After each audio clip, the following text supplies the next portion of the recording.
Many boutique owners who are ready to hire a bookkeeper find one the same way they find a good pizza place. They Google bookkeeper near me and find someone whose website looks legit. They exchange a few emails, have a quick conversation, then hand over access to their QuickBooks and just hope it all works out. Today, we're going to take it just a bit deeper, and I'm going to make sure you know what questions to ask in that quick conversation. Let's dive in. Hey there, and welcome to the Boutique Bookkeeper Show, where we take the mystery out of your money and make your numbers make sense.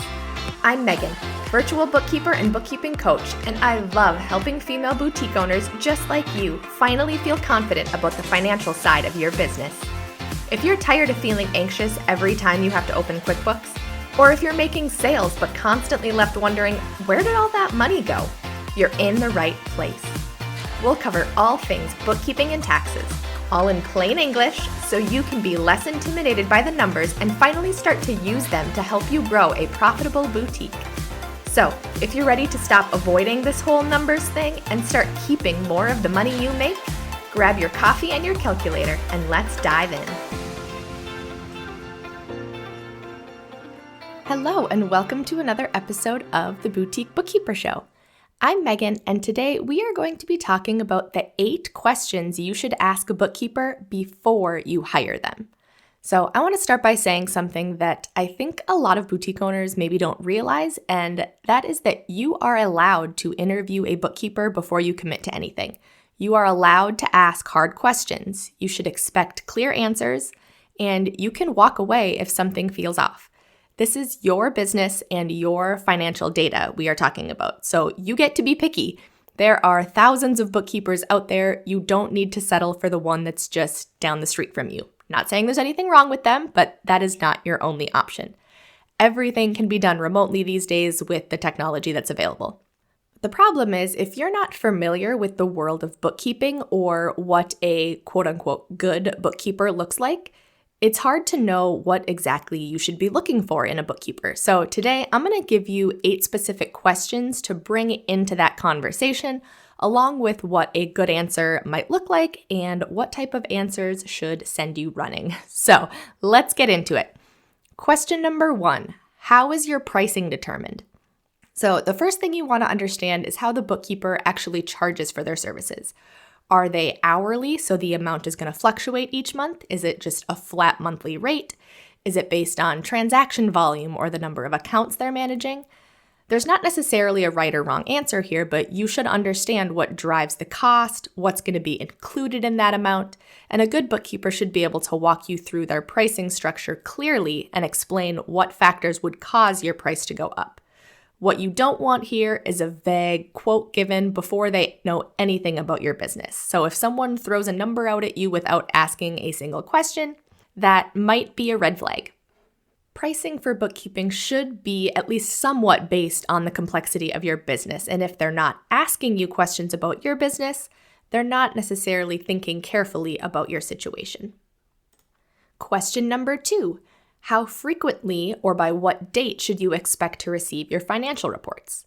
So this one feels kind of obvious, but you would be surprised how many boutique owners are out there that are paying for monthly bookkeeping and they don't get monthly reports.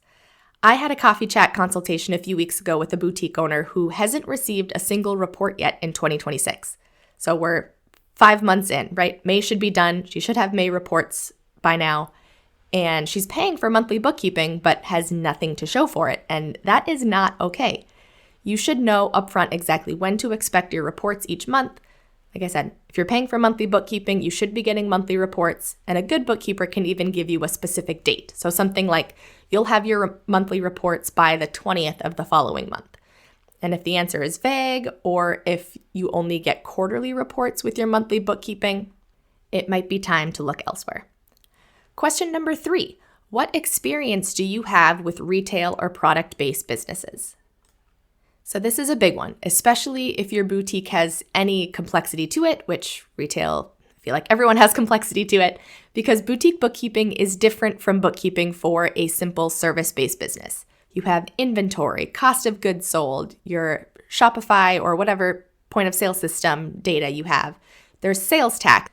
And there's a whole set of nuances that someone who mostly works with coaches or consultants may have never dealt with before. And an experienced bookkeeper that just doesn't have any retail experience, they may be okay if your business is on the simpler side. But if you come across a newer bookkeeper who doesn't have any bookkeeping experience at all, they might not be the best fit for your retail business. A good bookkeeper should be able to tell you about other retail or product-based business clients that they've worked with and what that relationship looked like. But a generic answer like, oh, I work with all kinds of businesses with nothing to back it up is a sign that maybe you should keep looking.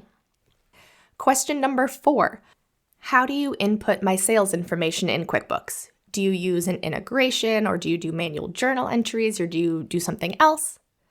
So I say this because just because a bookkeeper has retail experience, which we've determined in the prior question, that doesn't necessarily mean that they were doing bookkeeping for that business well.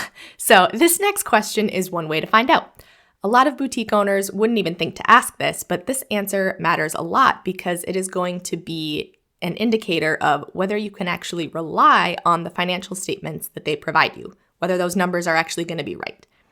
If you've been hanging around here for a while, you know that I am not a fan of the free QuickBooks to Shopify integration or the free QuickBooks to Square integration because they make a mess. So if your bookkeeper or potential bookkeeper that you're talking to recommends using that, run for the hills, okay? There are some paid integrations that are okay. So if they say that they use an integration like A2X or Bookkeep, those are solid options. They are built specifically to handle the complexity of retail and e-commerce sales data, and they do a pretty accurate job of it. I say this not from experience. I've never actually used them, but I know several other bookkeepers who speak very highly of it. So those are solid options if they mention those. Manual journal entries are also another solid option where the bookkeeper just pulls your summary sales data from your point of sale and manually enters it into QuickBooks. That is also a great option. What you want to avoid though, like I said, if they recommend using the free integration that comes with QuickBooks to connect Shopify or Square, I know it might sound convenient, but it creates a mess and it does not accurately represent your numbers, so your financial reports will not be accurate. So if your potential bookkeeper tells you that they use that free integration and they're not concerned about it, big red flag, run for the hills. All right, question number 5. What does the monthly process look like and what will you need from me? So you want to know upfront about what your role is in the relationship. So a good bookkeeper should be able to clearly walk through what the monthly process looks like each month, what they're going to need from you, how they'll reach out if they have questions. And part of that conversation might be, who's responsible for pulling statements each month? Are you going to be the one that needs to log in and pull your bank and credit card statements and send them over to the bookkeeper? Or are they going to be set up with their own access so they can pull that things themselves? And if they are going to be accessing your accounts, make sure that you understand what level of access they're going to have. I always recommend only giving them read-only access. You don't ever want to give them full access over any of your money. That might be kind of a duh question or statement to make, but most banks and credit cards do have the ability to add a read-only user, so that is what I recommend.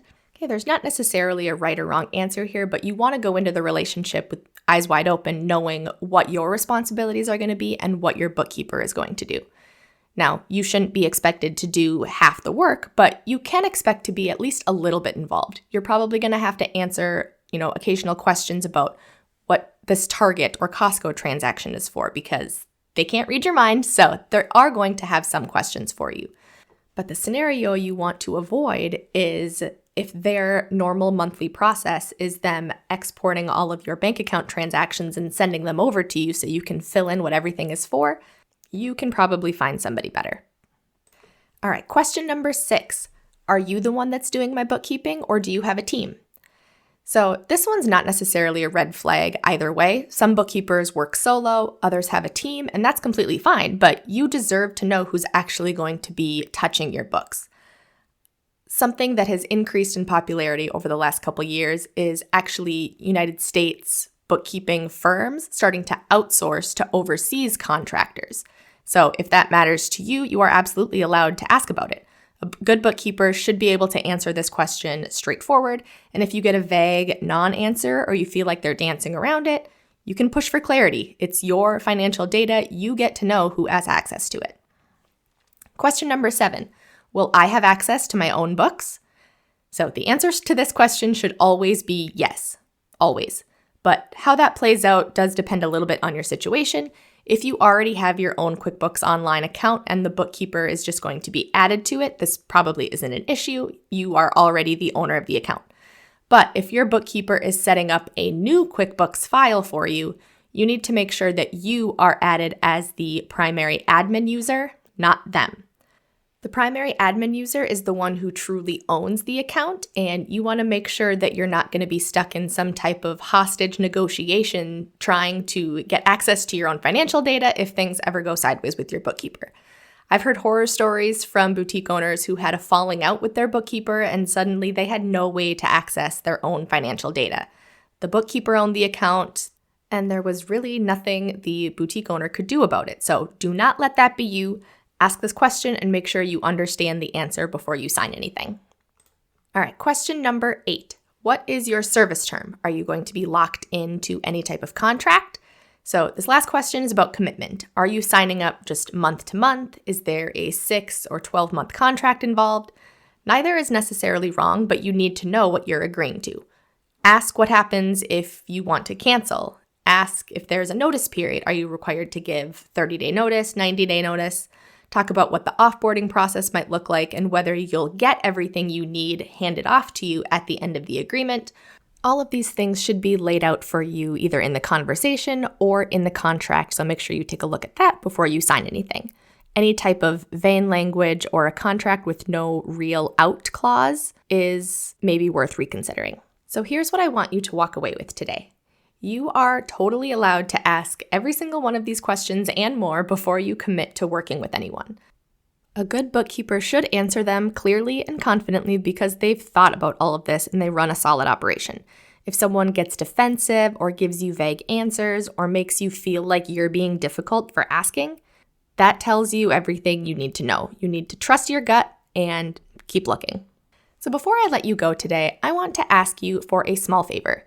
If this episode was helpful for you, if it gave you even one question you didn't think about before, the best thing that you can do is leave a rating and review for the show. It only takes about 2 minutes, and it truly makes a huge difference in helping this podcast reach more boutique owners who are out there trying to figure this stuff out on their own. So if you could take 2 minutes and leave a rating and review, I would so appreciate it. But that's all that I have for you today. Be sure to tune in next week for another episode. I'll see you there. Hey there, and thanks for hanging out with me today. I hope that I shared something that helped you feel just a little bit more confident in understanding all the numbers in your boutique business. If you found this helpful, don't forget to go and leave a rating and review on Apple Podcasts. That's the best way for other boutique owners just like you to find this podcast so I can help them feel just a little bit more confident in their numbers as well. If you have any questions about what you heard today, hop on over to Instagram and send me a DM at Finding Freedom Financial. I'll be back again real soon, but in the meantime, go implement or take action on something you learned today. I promise your future self will thank you.